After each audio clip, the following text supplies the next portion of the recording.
Vandra Ruppel doesn't always live up to people's expectations of a beer brewer.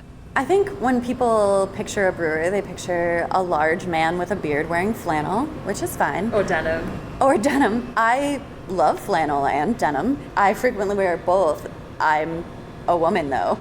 She's had some interesting reactions when she's told people what she does for work. Initially, when I started doing this, I was literally laughed at. It's an unfortunate thing that does occur on occasion, but it's usually from people outside of the industry. Since February 2018, Vandra has been the head brewer at a restaurant and brewery called Hydraulic Hearth. In fact, she's the first female head brewer in Buffalo.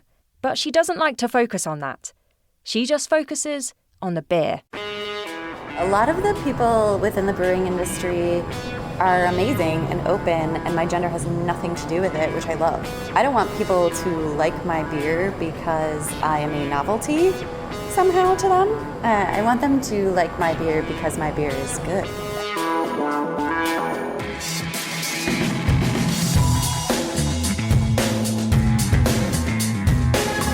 This is Lifted by Rise Collaborative, a podcast profiling the people and perspectives in an American community. More after this break. This episode of Lifted is sponsored by Trocaire College. Did you know that Trocaire College offers a brewing, distilling and fermentation science programme? The 5-course certificate programme provides the knowledge and hands-on experience to enter into the ever-expanding industry of brewing, microbrewing and distilling. Courses are coming up soon, and you can also check out the college's mini-workshops for those interested in learning new brewing skills. Find out more at trocaire.edu/brewing, or you can call 716-827-4310 for more details. Cheers!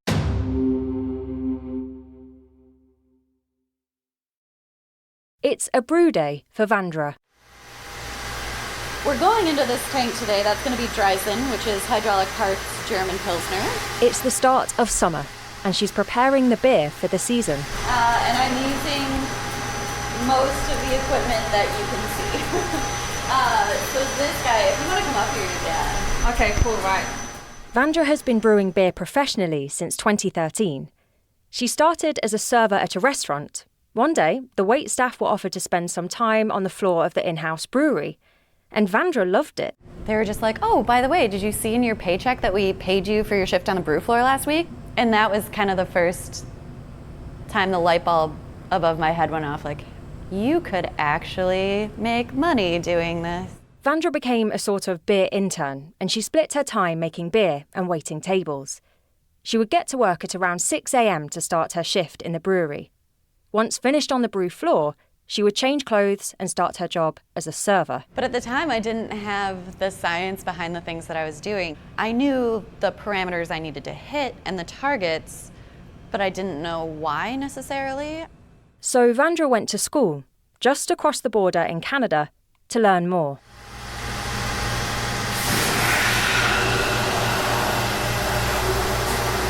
The brewing area is fairly small, but big enough for Vandra's needs. There are various large metal tanks, all used in the brewing process.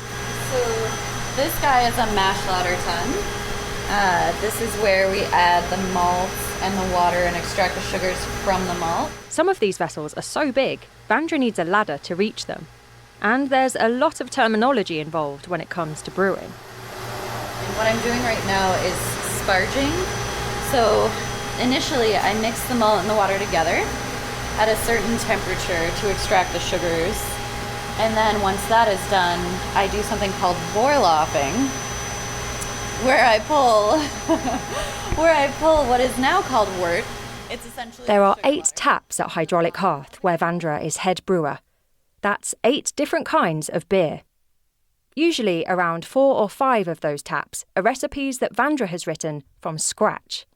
And she gets pretty creative when thinking up new ideas. Well, when I first started brewing, I would get my ideas based upon people I know. So I would think of like a friend or a family member and their particular drinking habits and their likes and dislikes. and I would build a beer around them, which is a little less practical now. Now it comes more from, trying a lot of beers and talking about a lot of beers with other professionals. But I still like the romantic notion of the fact that all of my initial beers were based on, let me think of what Kara would like. She really loves raspberries. I wonder if I can make a really nice raspberry saison for her. So temperature control is a really important factor for yeast growth, along with certain micronutrients and obviously sugar. There's recently been a boom in the amount of breweries and brew pubs in Western New York. So what are in all of these? What do you call these? These are fermenters. Okay. Because it's a growing industry, the exact number of breweries in the area fluctuates. At the time of recording, there were around 23 in and around Buffalo alone. That's a lot of different beer. How do you set your beer apart from the others? I think honestly, just making good, clean, consistent product is super important. In the craft beer world, being unique is celebrated, obviously, but to create a fan base, which is rare in the craft brewing industry, to create a brand for yourself, you have to be consistently good at what you're doing. So how do you know when you've made a good beer? That is really tough because I am hypercritical.